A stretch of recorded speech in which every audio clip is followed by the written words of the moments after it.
Well, it's Monday morning. We've just been to Eddie Howe's press conference, and it has to be said, it was a pretty gloomy affair. The rain was bouncing off the roof as Eddie Howe spoke to the media for the first time since that 2-0 win over Fulham. And while everybody was delighted Newcastle got through to round 5 in the Cup, uh, the situation has moved straight back on to transfers.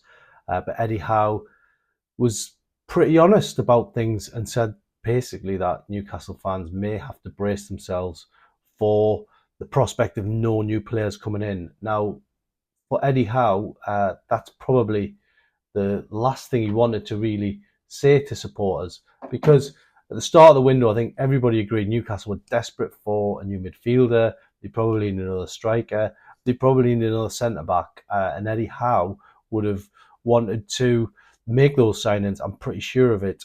He said as much earlier in the window, saying that his intention was to bring players in. He's now coming round to the conclusion that with 4 days left, Newcastle, may have to accept that they're not going to get anybody new through the door because they need to sell a player to bring somebody in. It's as simple as that.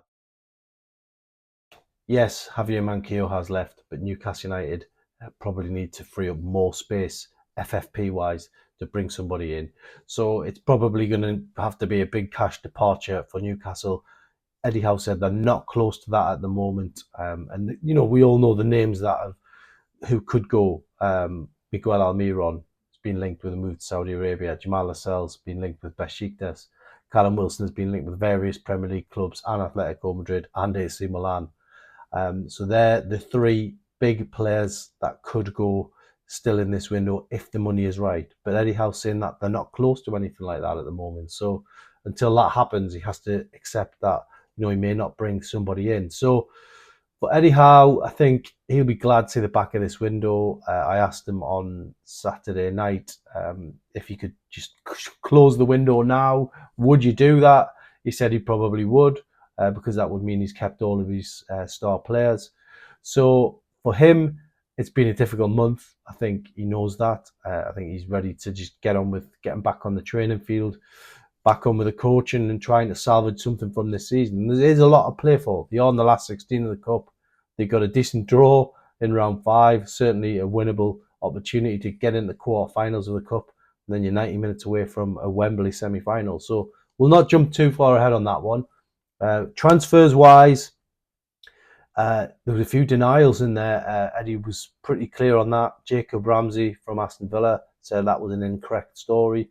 Matt Targett going to Celtic on loan said that was incorrect as well. He even said way off.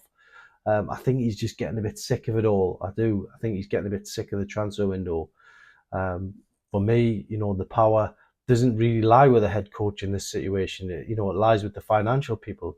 It lies with agents who are trying to get the best deal for their client. It lies with the player himself. Does the player want to stay? Does the player want to, potentially financially better himself? Because every move a player has, they're going to be getting a sign-on fee. So there's all those things you've got to weigh into the argument. But for Eddie Howe, he wants to put out the best Newcastle United team that he can. So quite gloomy on that score with the transfers. I mean, personally, the way I'm looking at it now, if the window did shut now, then it probably would be a good thing for Eddie Howe, because he knows when everybody's fit, he's got a good team on his hands. He has, the reverse fixture of this Aston Villa game, that showed you. They hammered Villa 5-1 on the first game of the season. Look where Aston Villa are now. They're up there in the Champions League places. So, if Newcastle were to get a big win against Villa this time, it would be brilliant. But they haven't got the same players at their disposal. We don't want to go over and over again on the same subjects. Tonali banned, Harvey Barnes injured. They're two big players alone. There's other players who Eddie Howe would love to count on at the minute. Joe Willock being one of them. Can't do it. Joe Linton also injured. Could be missing until May. Doubts over his future. So there's so many different factors for Eddie Howe.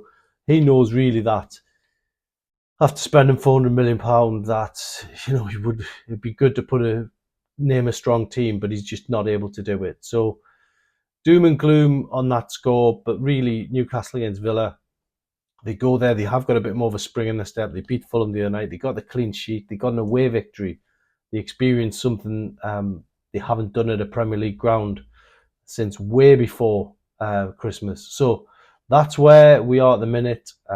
Newcastle know that if they can get something at Villa, it just gives them a little foundation to start thinking about climbing back into the European spots. The 10th at the minute, they obviously want to be much higher than that. He said that, you know, he's not going to rule out. He was asked about could they still make the top four, never mind Europe, and he said, I'm not ruling anything out until it's mathematically impossible.